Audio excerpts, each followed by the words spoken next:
പ്രിയമുള്ളവരെ, സിറോ മലബാർ സഭയുടെ മിഷൻ ഓഫീസും കാറ്റീസം ഓഫീസും ഒരുമിച്ച് സംഘടിപ്പിക്കുന്ന മിഷൻ ക്വസ്റ്റ്യൻ 2024 3 പാഠഭാഗങ്ങളാണ് പഠിക്കാനായിട്ടുള്ളത്. ക്വിസ് നടക്കുന്നത് ഓൺലൈനായിട്ടാണ്, ഗൂഗിൾ ഫോമിലൂടെയാണ്. ഡിസംബർ 14 6 ഇന്ത്യൻ സ്റ്റാൻഡേർഡ് ടൈമിലാണ്. അതിൽ ആദ്യത്തെ പാഠ്യഭാഗം വിശുദ്ധ ഗ്രന്ഥമാണ്, ലൂക്കായുടെ സുവിശേഷമാണ്.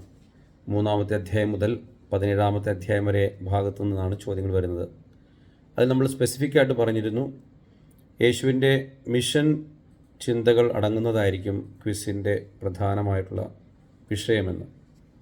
അതുമായി ബന്ധപ്പെടുത്തി ഉള്ള ചോദ്യങ്ങൾ എങ്ങനെയെന്ന് മനസ്സിലാക്കാൻ വേണ്ടി വിശുദ്ധ ഗ്രന്ഥത്തിലൂടെ നമ്മൾ കണ്ണോടിക്കുമ്പോൾ ഓരോ ഭാഗവും എങ്ങനെയാണ് കർത്താവ് തൻ്റെ ദൗത്യം, ഈ ഭൂമിയിലെ ദൗത്യം എന്താണെന്ന് വെളിപ്പെടുത്തിയത്, എങ്ങനെയാണത് വെളിപ്പെടുത്തിയത്, ഏതെല്ലാം മെത്തഡോളജികൾ ഉപയോഗിച്ചു, ഏതെല്ലാം തരത്തിലാണ് കർത്താവ് അതിനെപ്പറ്റിയുള്ള വ്യക്തത നൽകിയത്, പിന്നീട് ഈ പ്രവർത്തനങ്ങൾ ചെയ്യാൻ പോകുന്നവർക്കുണ്ടാകുന്ന ത്യാഗങ്ങൾ എന്താണ്, സഹനങ്ങൾ എന്താണ്, തുടങ്ങിയിട്ടുള്ള ഒരുപാട് കാര്യങ്ങൾ കർത്താവ് പറഞ്ഞിട്ടുണ്ട്.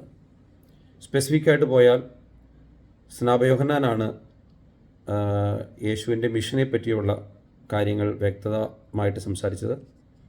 പിന്നീട് കർത്താവിൻ്റെ മാമോദീസായുടെ ചിത്രം നമ്മൾ കാണുന്നുണ്ട്. പ്രാർത്ഥനയിൽ ചിലവഴിച്ച് അപ്പസ്തോലന്മാരെ തിരഞ്ഞെടുത്ത് പിന്നീട് അവരെ ദൗത്യങ്ങൾ നൽകി ഏൽപ്പിച്ച് അവരെ പറഞ്ഞയക്കുന്ന ആ ഭാഗങ്ങൾ നമ്മൾ കാണുന്നുണ്ട്. 12 പേരെ അപ്പസ്തോലന്മാരായിട്ട് തിരഞ്ഞെടുത്തു.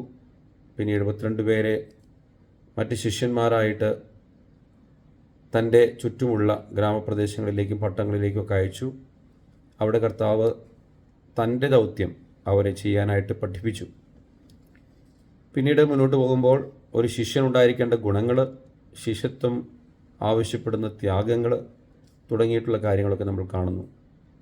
അപ്പസ്തോലന്മാരെ വിളിക്കുന്നത്, വ്യത്യസ്തമായിട്ട് ഓരോ അപ്പസ്തോലന്മാരെയും വിളിക്കുന്നത്, അതൊക്കെ ഇതിൻ്റെ ഭാഗമാണ്. ചുരുക്കത്തിൽ യേശു തൻ്റെ ദൗത്യം ഈ ലോകത്തിൽ എപ്രകാരം ചെയ്തു എന്നും അതിനുവേണ്ടി എപ്രകാരം തൻ്റെ ശിഷ്യന്മാരെ ഒരുക്കിയെന്നും അവരെ ഏൽപ്പിച്ച കാര്യങ്ങൾ, പറഞ്ഞേൽപ്പിച്ച കാര്യങ്ങൾ എന്താണെന്ന് നോക്കിയാണ് നമ്മൾ ഈ ലൂക്കായുടെ സുവിശേഷത്തിൽ 3 മുതൽ 17 വരെയുള്ള അധ്യായങ്ങളിൽ കണ്ടുമുട്ടുക. നമുക്കറിയാവുന്നതുപോലെ ലൂക്കായുടെ സുവിശേഷം മറ്റ് സുവിശേഷങ്ങളിൽ നിന്നും വളരെ ലളിതമാണ്. അതുകൊണ്ട് തന്നെ പരീക്ഷയ്ക്കുള്ള ക്വിസിനുള്ള ചോദ്യങ്ങൾ വളരെ ലളിതമായിരിക്കും. നമുക്കെല്ലാവർക്കും അതിൽ പങ്കെടുത്തുകൊണ്ട് ഭാഗം നന്നായിട്ട് ചെയ്യാം. ചോദ്യങ്ങൾ ഒരു പ്രാവശ്യം വായിച്ചാൽ അല്ലെങ്കിൽ 2 പ്രാവശ്യം വായിച്ചാൽ ഉത്തരം വളരെ വ്യക്തമായിട്ട് മനസ്സിലാകും.